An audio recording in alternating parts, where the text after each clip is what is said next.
త్రినేని సీరియల్లో leading role పోషిస్తున్నాడు Chandrakant. ముఖ్యంగా గత వారం ముందు యాక్సిడెంట్ జరిగింది మహబూబ్ నగర్ దగ్గర. బెంగళూరు నుండి వచ్చేటప్పుడు అప్పుడు సీరియల్ యాక్టర్ అయినటువంటి పవిత్ర ఎవరైతే ఉన్నారో ఆమె కూడా ఆ ఒక కారులో ఉంది. తనకు బాగా చంద్రకాంత్కి అప్పుడు లెఫ్ట్ హ్యాండ్ కానీ ఇవన్నీ కూడా బాగా ఫ్రాక్చర్ అయినటువంటి నేపథ్యం కనబడుతుంది. అప్పుడు తను స్పృహ కూడా తప్పిపోయినటువంటి పరిస్థితి కనబడుతుంది. పెద్ద యాక్సిడెంట్ కూడా అతను బయటపడ్డాడు. కానీ ఆ యాక్సిడెంట్లో పవిత్ర చనిపోయినటువంటి నేపథ్యం కనబడుతుంది. అప్పటి నుంచి కూడా దాదాపు వారం రోజులు అయిపోయింది.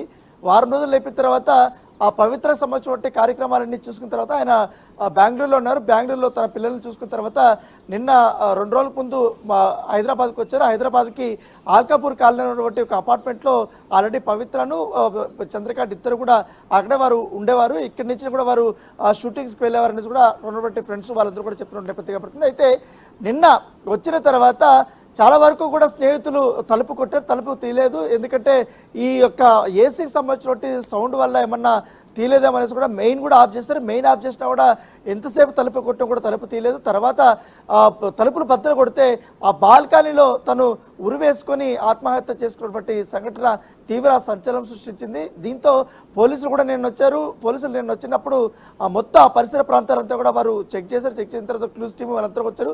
అతని ఆత్మహత్యకి గల కారణాలు ఏమై ఉంటాయనేసి కూడా పూర్తిసారి వాళ్ళు చెక్ చేసినటువంటి నేపథ్యం ఏర్పడుతుంది. అయితే తను గత వారం రోజుల నుంచి కూడా ఎప్పుడైతే పవిత్ర చనిపోయినప్పటి నుంచి కూడా ఇట్లా ఇన్స్టాగ్రామ్లో కానీ ఫేస్బుక్లో కానీ తను కొన్ని పోస్టులు పెడుతున్నారు. ఎందుకంటే తను చనిపోయినటువంటి వార్తను జీర్ణించుకోలేకపోతున్నాను, తనతో దిగినటువంటి ఫొటోస్ కానీ అవన్నీ కూడా అతను పోస్ట్ చేయడము, తర్వాత నువ్వు తిరిగిరా, నువ్వు లేకపోతే నేను ఉండలేకపోతున్నాను అనే పోస్ట్ కూడా పెట్టాడు. తర్వాత గతంలో తాను జిమ్కి వెళ్ళేటప్పుడు కానీ లేకపోతే ఎక్కడైనా బయటకు వెళ్ళేటప్పుడు కానీ చంద్రకాంత్ని పిలిచేటువంటి వీడియోస్ కానీ అవన్నీ కూడా తను పోస్ట్ చేసినటువంటి నేపథ్యం పడుతుంది.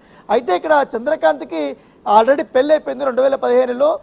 వారిద్దరు ఇప్పుడు ప్రస్తుతం దూరంగా ఉన్నారు. 2 పిల్లలు కూడా ఉన్నారు చంద్రకాంత్కి. అయితే పవిత్రకు కూడా ఎప్పుడో 16 ఏళ్ళకే పెళ్ళి అయిపోయింది. 22 ఏళ్ళ తర్వాత తను వాళ్ళ హస్బెండ్తో వేరుగా ఉంటుంది. వాళ్ళిద్దరు కూడా ఇప్పుడు కలిసి ఉండట్లేదు.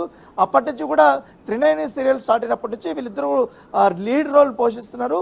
అప్పుడు వీళ్ళిద్దరికి పరిచయం అయింది. అప్పటి నుంచి కూడా వీళ్ళిద్దరూ కలిసే ఉంటున్నట్టుగా తనే ఒప్పుకున్నాడు. ఎందుకంటే యాక్సిడెంట్ అయిపోయిన తర్వాత తను ఒక వీడియో రిలీజ్ చేశాడు.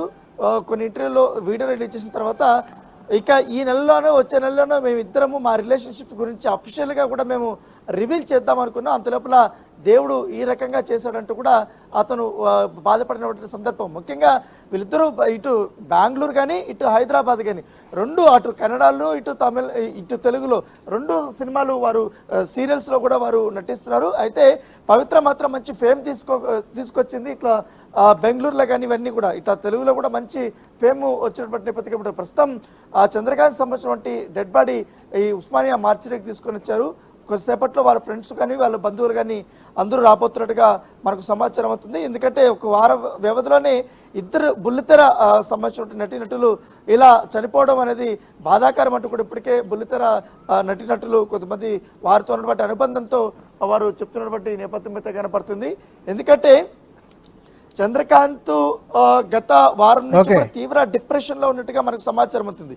ఎప్పుడైతే వారు బెంగళూరు నుంచి బయలుదేరారు కారులో, ఆ కారులో పవిత్రకు సంబంధించిన వారి సిస్టరు, వాళ్ళ పిల్లలు, ఈ చంద్రకాంత్ అందరూ కూడా ఒకటే కారులో ఉన్నారు. కాకపోతే ముందు ఫస్ట్ పవిత్ర వెనకాల కూర్చోనింది కారులో. తర్వాత ఆ వెనకాలలో ఇంకో అమ్మాయి కూర్చుంది. ఆ అమ్మాయిని మాత్రం ముందుకు పంపించింది.